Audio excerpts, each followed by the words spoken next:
Alright, this is the rear tire on the 89 Sportster XL. And before you pull off the tire, it's a good thing to check, like here, look at all the teeth real careful and see if these are thinned down. You'll see, like, in other words, it'll be more narrow at the end of the teeth. You know, it won't be as thick as here, because even though it comes to a point, it's just as wide pretty much on the end. And these, you'll see what they look like. This is a new sprocket on here, so you know it's a stock 48 tooth sprocket. Just for reference, I geared this a little different. It's got 23 sprocket in the front versus 21, so it has a few more links on the chain. The other thing is, before you take off the wheel, take a look at the chain. You know, just spin the wheel over. Look for like a lot of run out. In other words, a lot of run out in the sprocket where it's got high spots and low spots, where the chain's got a lot of run out.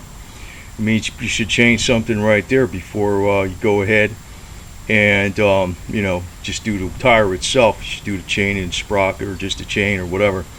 The other thing is, put some chain lube on it. It's better to put it on. Now, normally you'd have to spray it through this area here, through this side, coming through here, because you don't want to get it on a tire. But like when you've got the tires coming off anyway, you can be careless where the hell you're spraying it. But it's better to lube up the chain, you know, before you put the new tire on it, so you don't get any lube on it by accident. And the next thing is, you know, you might want to just check for something stupid too, because you know, if you notice on the chain, you got the master link. Make sure it's pointing the right way. And I don't know, it's on here some damn place. Here it is. You know, make sure the trailing side is pointing the right way. You know, this is the direction of it's going. That's the tail. Just make sure somebody didn't do something stupid. And you know, I have the saddlebags tied up. You know, so. And the next thing is you pull off the cotter pin. And what I do is, you know, when you loosen this up and you start pulling the wheel off, I put something under the wheel to keep some pressure off it, so you can get this thing out. Alright, so took the cotter pin out. And actually, you should change the cotter pin. In this case, I'm definitely going to, because it's broke part of it when I took it out, because it's been reused a couple times. Actually, it says you're supposed to use a new one every time, so whatever.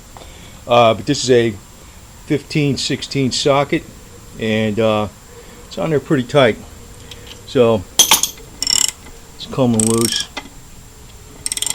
It's probably some metric stuff, but I don't know. But that's what it is. It's a 15/16. And next, before you start knocking this out, you gotta like loosen the chain up, and you only need to do it on one side. What you need to do is on this, count the number of turns you're gonna back this off, and then put it back exactly the same. But you might want to check the chain for alignment. But if everything's good, just count the number of turns. That's all they would do in a tire shop. And I just wind up using some, I don't hit it really hard with this hammer, just tap it. You really should use like a mallet on a brass thing, but it just uses 3/8 extensions. Just tap out the axle. It'll come out the other side. Now that the axle's out, and this is just how it goes in. The nut goes on the side where the chain is at, the drive side, the chain side. Well, for the Sportster, the chain side, the big twin chains on the other side. And you notice this little spacer comes out on this side. Now on the other side, the caliber, it's really a lot easier in a way to take off the rear tire in some ways. Well, some ways. But I backed off this chain adjuster nut. The way I do it, I count the number of flats. Like, in other words, there's a flat, like there's a, you know, flat on each side of the nut.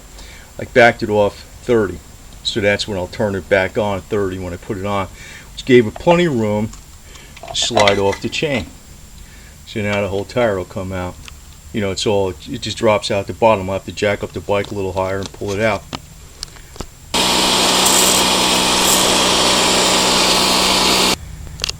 Now again, you break the bead on a tire, and I made this thing Just like in the other video with the front tire, it's some 2x4s, and you noticed it's like curved around here, so it fits around the rim pretty good. And I just put it under the jack for, you know, under the class 3 trailer hitch. And these tires have been on here a while, so I had to really normally just jump up and down on them. And if you jump up and down on them, use boots. Don't try it with sneakers. It seems like the hard sole, the hard heel can get it. But if the tire's been on a long time, making something like this works pretty good. And once again, use the tire levers to start taking off the rim, the tire off the rim. And I use the screwdriver to get it started, because sometimes these are a little bit too thick to get behind here. It's just enough, so there's a couple big screwdrivers I use that are just like this. So I don't take them off the screwdriver just so I get the lever in there. And this is the hooked end on here. Then the flat end is for taking off the opposite end of the bead.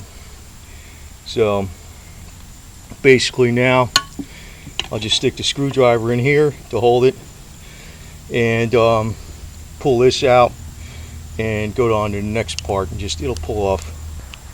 And now that I've been doing this the second time, actually I've done this a bunch of times back in the former years, and the 2 screwdrivers and the 2 tire levers, one there, and I got one up on a tire. Definitely the best way to go, because sometimes the tire levers sometimes can't fit in there, especially on an older tire. Like I said, this is the hook side for taking the first bead off, and it's the flat side for taking off the second bead. So basically I stuck the flat side in here. I'm trying to do this one hand, it'll pop right off. You see? So basically that's it. So then you take, you know, the next lever, and you just go through here and you pull it off. So I'm trying to do this with one hand and holding the camera, but that's simple. It'll come right off now. So on the other video I missed showing that, but that's how you do it. And the next thing is to clean up the rim. I use a drill with this attachment on it.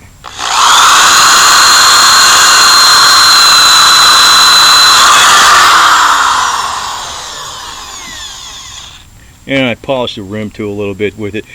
You know, when doing this yourself, bike shops might take a little bit of a wire brush to this, but that's about it. They ain't going to spend no time making sure this thing seals good. So it's better do it yourself. Okay, the rim's all cleaned up. You know, basically where all the tire is going to sit, it's all cleaned up nice and good. And next, put the tire on. Alright, now for this part, you got the drive. This is the direction of the wheel, and it goes this way, right? You know, this is a chain side, so this way. Well, it's the chain side on a Sportster. And you have the yellow mark right here, which lines up with the valve stem. That's the opposite side of the valve stem. So basically you soap up the wheel inside of the tire and wheel a little bit,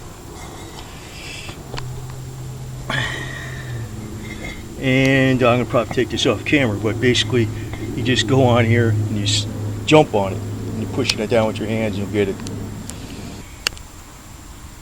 Alright, next step is to put some air in the tire, and you know, I double check, make sure the rotation's correct.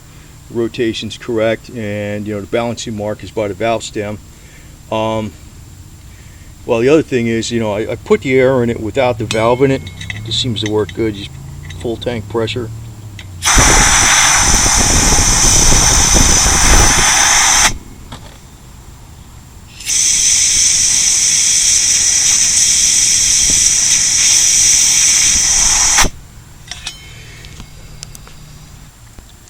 Alright, tires on the wheel now, filled it up with air. It's kind of difficult to try to fill it up with air when you're using the camera at the same time, but you got to press down on the tire, you know, with your other hand, and make sure it starts seating, and then it goes right in.